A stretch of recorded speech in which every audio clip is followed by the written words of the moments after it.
السلام عليكم ورحمة الله وبركاته. راح نكمل محاضرتنا الثانية حول موضوع Subfertility. You remember in the previous lecture we talked about the etiology of subfertility, and then we also talked about the evaluation of infertile couples. Started with the history, physical examination, and investigations. Now we reach the treatment of subfertility. This lecture is about the treatment of subfertility. First of all, there are many factors affecting the conception rate. Those factors are female age. Female age is a very important factor affecting female fertility, while more than 35 years old is liable for infertility than younger female. The duration of infertility, more than 3 years. Infertility affects the outcome of infertility adversely. Baseline cycle, day 3 FSH level. If cycle day 3 or 2 FSH level more than 10 international units per liter, it affects adversely the fertility outcome. Previous conception. If the female has primary infertility or secondary infertility. Primary infertility is worse than secondary infertility.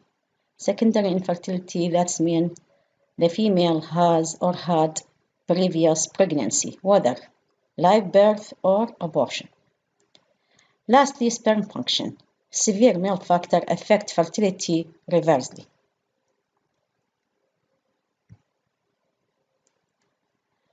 First of all, we talk about the treatment of female infertility. The first cause of female infertility is ovarian or anovulation. So, treatment of anovulation.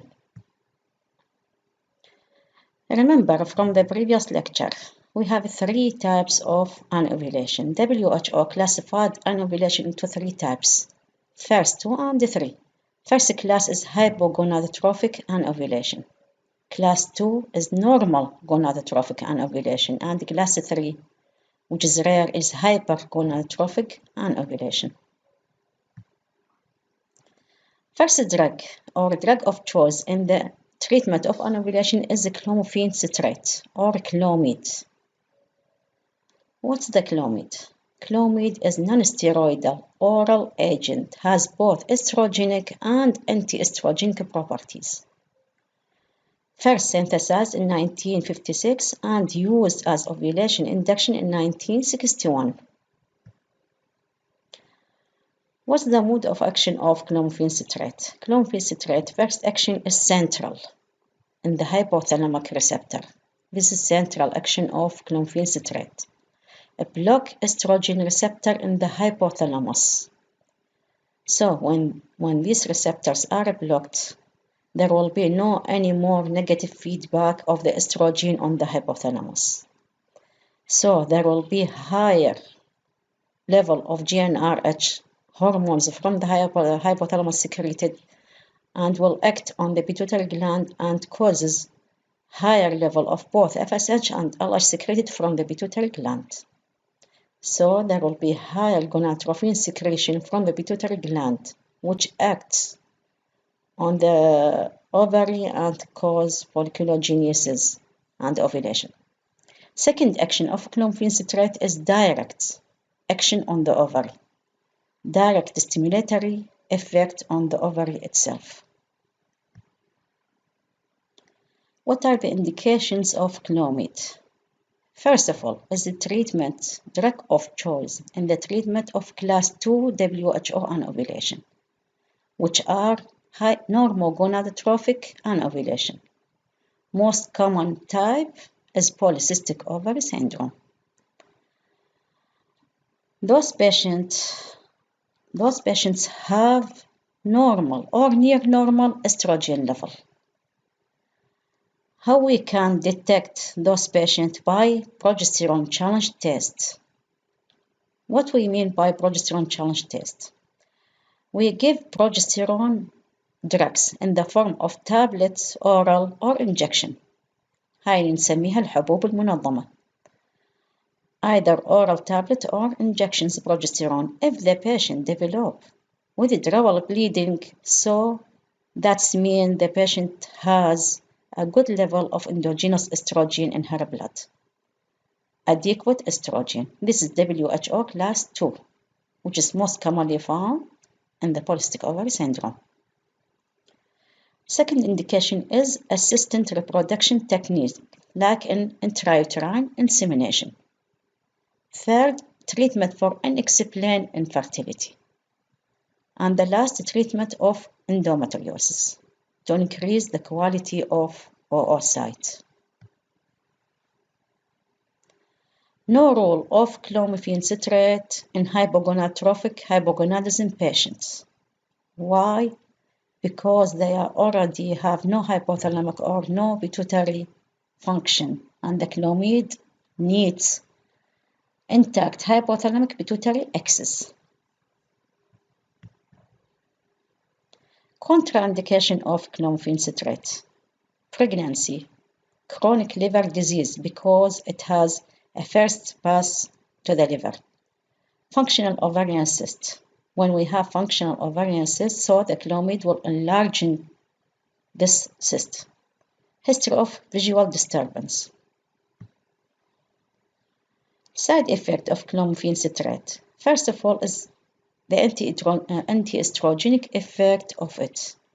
As we said previously, clomiphene citrate has both estrogenic and anti-estrogenic effect. Anti-estrogenic effects act on the endometrium and cervix, so it will cause less receptive of the endometrium to the embryo implantation and less receptive of the cervix to the sperm. Second side effect is cumulative effect. What we mean by cumulative effects? Clomid, when we give a clomid in this cycle, it will act for about how many cycles? About 2 to 3 cycles. So on the second cycle, when we give another clomid, there will be extra dose of clomid action, and third cycle and fourth cycle and so on. Risk of ovarian cancer. It's very rare, especially when we are use it for a long period of time, more than 12 cycles.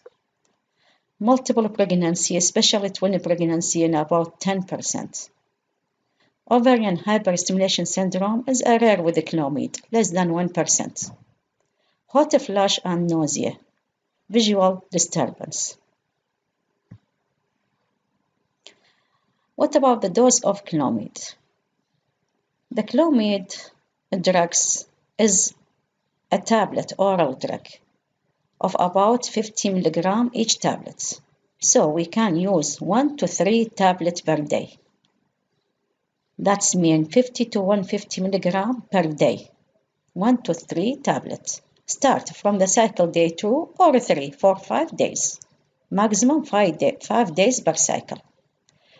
About 95% of those who conceive on clomid are conceived within the first 6 months of therapy. So we use the clomid treatment for a maximum of 6 months, not more, because no benefit of using clomid more than 6 months. Maximum conception occur in the first 6 months of treatment.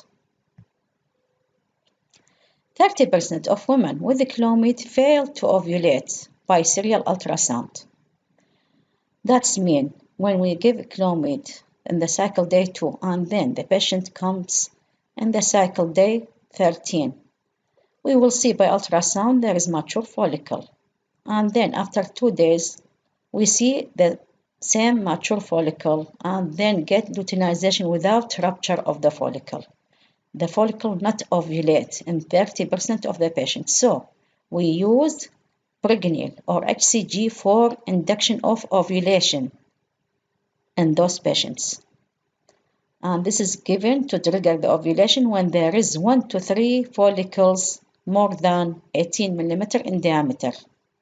That's mean mature follicle. Mature follicle is follicle more than 18 and more millimeter. In polycystic ovarian syndrome women, those women can respond to low dose of Clomid, even half of a tablet, 25 milligram Clomid. We can give to them and response adequately. The result of Clomid treatment, about 70% induce ovulation. There will be follicle and ovulation, while the pregnancy rate is just 20%. This discrepancy between the pregnancy rate and ovulation. Why? Because of peripheral anti-estrogenic action of the drug, as we said previously. There is anti-estrogenic action of Clomid at the level of the endometrium and cervical mucus. And also, the Clomid decreases uterine blood flow. All of those cause a low pregnancy rate with Clomid in spite of ovulation, because decrease in the endometrial receptivity and decrease in the implantation rates. As we said, 70% of Clomid treatment there will be ovulation, normal ovulation. What about the other 30%? 30% are not responding. We said to them, call them Clomid resistant women. Why Clomid resistant women? Due to three causes, either because of obese women, so that the dose is very little to her, or to start with, there is low estrogen level from the beginning. When there is low estrogen level, the Clomid action will be negative. Or there is large ovaries, like in polycystic ovary syndrome, a very large ovaries will be resistant to Clomid treatment. Second drug is tamoxifen. This is also oral anti-estrogenic drug. It is very similar to clomiphene citrate in structure. Each tablet of tamoxifen contains 20 milligrams. Clomiphene citrate and tamoxifen are equally effective in inducing ovulation. The dose of tamoxifen is 20 to 40 milligrams, also started from cycle day 2 or 3 for maximum of 5 days. Third drug is aromatase inhibitor. It's also oral tablet drug. Aromatase enzyme is very important in the conversion of androgen to estrogen in granulosa cell. In the ovary and in the follicle, there is a granulosa cell. These granulosa cells contain aromatase enzyme, which convert androgen to estrogen, and the estrogen will secreted in the blood and causes negative feedback effect on the hypothalamus and pituitary to decrease FSH-LH. In aromatase inhibitor, this action will block, so there will be no estrogen secretion, a very little amount of estrogen. When there is no estrogen, there will be no negative feedback on the hypothalamus pituitary. And the hypothalamus start to secrete a huge amount of gonadotrophin releasing hormone, will act on the pituitary gland and will release both FSH and LH. Releasing of FSH and LH act on the ovary and causes folliculogenesis. The commonly used are two drugs, anastrozole and letrozole. Letrozole هو الفيمارة. Letrozole tablet 2.5 milligram each tablet. This is administered orally without any anti-estrogenic effect on the endometrium and cervix that is found with the clomiphene citrate. This is the benefit of letrozole over the clomiphene citrate. It has no anti-estrogen effect on the endometrium and cervix because there is no block of estrogen receptor in the endometrium and cervix, like the Clomid done. The recommended dose is 1 to 3 tablets every day from cycle day 2 for 5 days. The indication is same as clomiphene citrate. Maximum estrogen suppression is achieved within 2 to 3 days of treatment with letrozole. Fourth drug is gonadotrophins. Gonadotrophins is injectable drugs. Indication of gonadotrophin injection as ovulation induction. It is first-line treatment in hypogonadotrophic hypogonadism. Why? Because no gonadotrophin. WHO class 1, as we talked about it in the previous lecture, they have no FSH and LH, 0 level. So the treatment of choice is gonadotrophin injection. Second indication is the clomiphene citrate resistant patients. The 30% of clomid treatments who are clomid resistant, second line of them is gonadotrophin. Third indication, fail to conceive on clomid after 6 ovulatory cycles. We give the patient clomid, and for 6 months or cycles, there will be folliculogenesis and ovulation, but no pregnancy.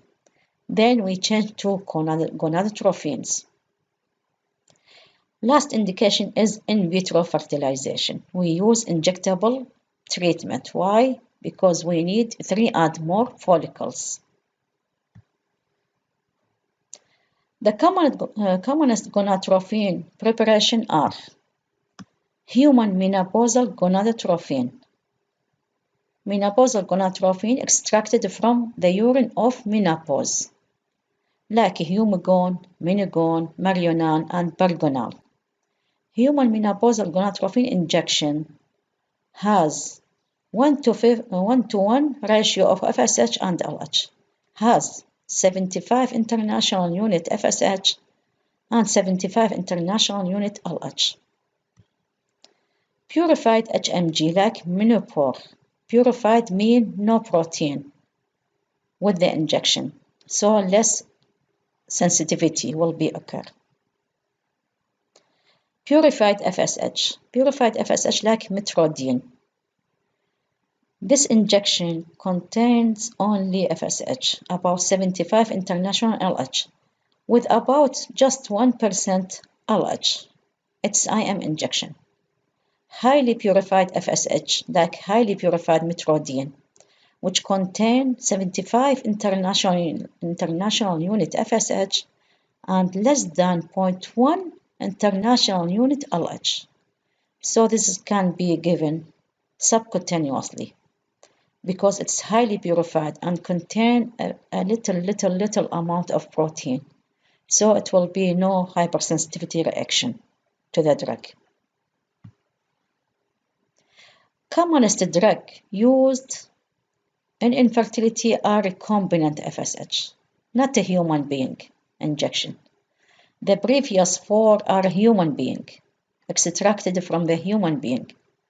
Now this is recombinant FSH, synthetic FSH, like Puregon and Gonal F. Last drug is urinary HCG. Urinary HCG used for a trigger of ovulation. We have 5,000 international unit or 10,000 international unit vials.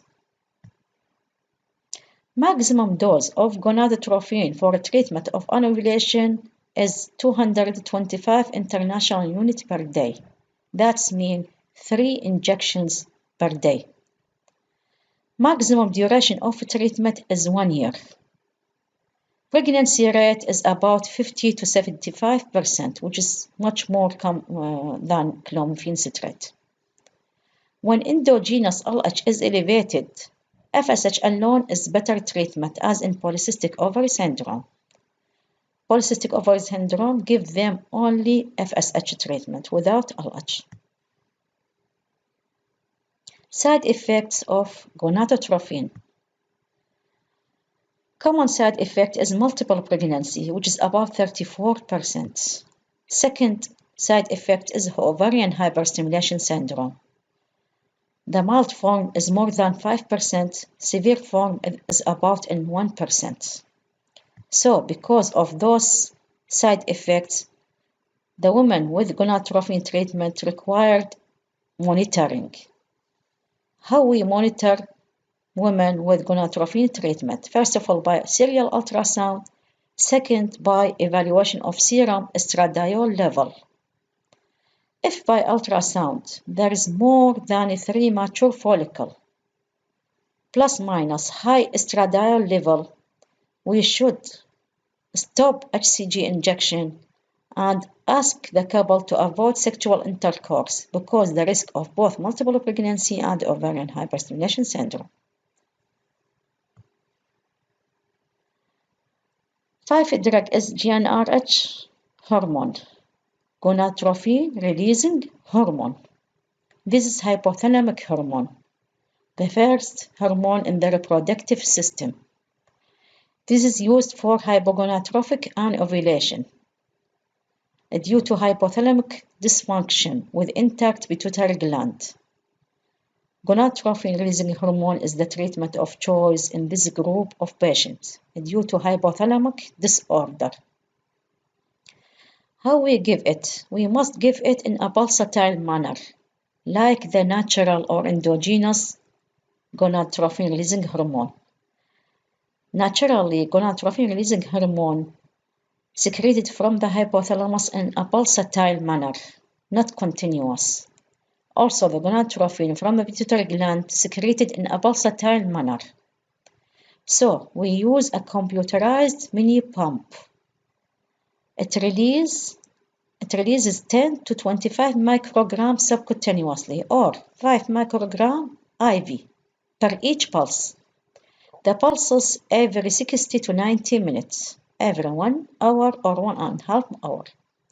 The pregnancy rate is high, about 75% in this group. Ovulation in specific cases, like according to body mass index, the normal body mass index is from 19 to 30. Low body mass index, 18 and less, we use GnRH or gonadotrophin treatments. Because those with anorexia nervosa and very low body weight, they have less gonadotrophin secretion and less GnRH secretion. So the treatment of choice to them are either gonadotrophin releasing hormones or gonadotrophin injection. In obese women, more than 30 body mass index, reducing the weight is only the treatment, may be effective, very effective for induce of ovulation. In case of hypothyroidism, treatment with thyroxine plus minus bromocriptine. In case of hyperprolactinemia as a cause of anovulation, all of them are causes of anovulation. Hyperprolactinemia treated by dopaminergic agonist like either bromocriptine, parlodil الاسم التجاري. It is not ovulation inducer, but decrease the level of prolactin and will cause pituitary gland to be act normally. The dose of parlodin is 7.5 mg per day for at least 12 months. Cabergoline is the second drug in a dose of 0.25 to 1 mg twice weekly. Cabergoline causes no GI tract disturbance that's seen in parlodil treatment. So it's better to be used, cabergoline. If there is pituitary adenoma, like prolactinoma, surgical management may be required. In case of hyperandrogenism, we use dexamethasone, started from the cycle day 1 for about 10 to 11 days. This treatment is usually used in polycystic ovarian syndrome, which show sign of virilization, like hirsutism, harsh voice, and acne signs. Also can be used in congenital adrenal hyperplasia, whether primary or secondary, because of hyperandrogenism. Surgery. We can use surgery like laparoscopic ovarian drilling for polycystic ovary syndrome. This surgery takes a risk of anesthesia, so it's only appropriate in women who are resistant to clomiphene citrate treatment. What about the class 3? We talked about class 1 and class 2 anovulation. Now what about the class 3 anovulation, which is hypergonadotrophic hypogonadism? This type of patient, usually because of premature ovarian failure, they have arrested folliculogenesis in the age of 40 and less, associated with high level of FSH and LH and low level of estrogen, like a menopausal woman. Spontaneous ovulation in this group of patients, successful pregnancy can be only occur in 5 to 10%. There is no treatment for this group of patients. No role for clomiphene citrate, no role for gonadotrophin treatment, and even for gonadotrophin-releasing hormone agonist treatment. Egg donation or adoption may be the only options for this group of women.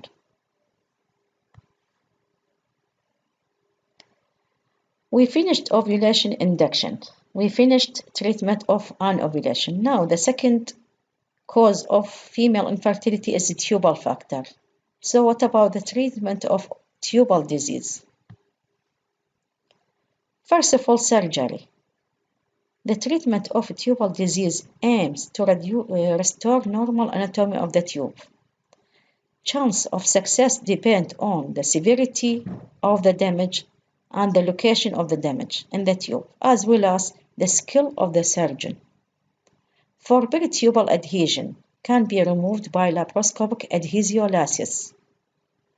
For fimbrial adhesion and blockage, this can be corrected by surgery called fimbrioplasty to open the fimbrial blockage by laparoscope. This surgery increases the risk of ectopic pregnancy. Tubal surgery increases the risk of ectopic pregnancy in the future. Second option for tubal management is in-vitro fertilization, أطفال الأنابيب.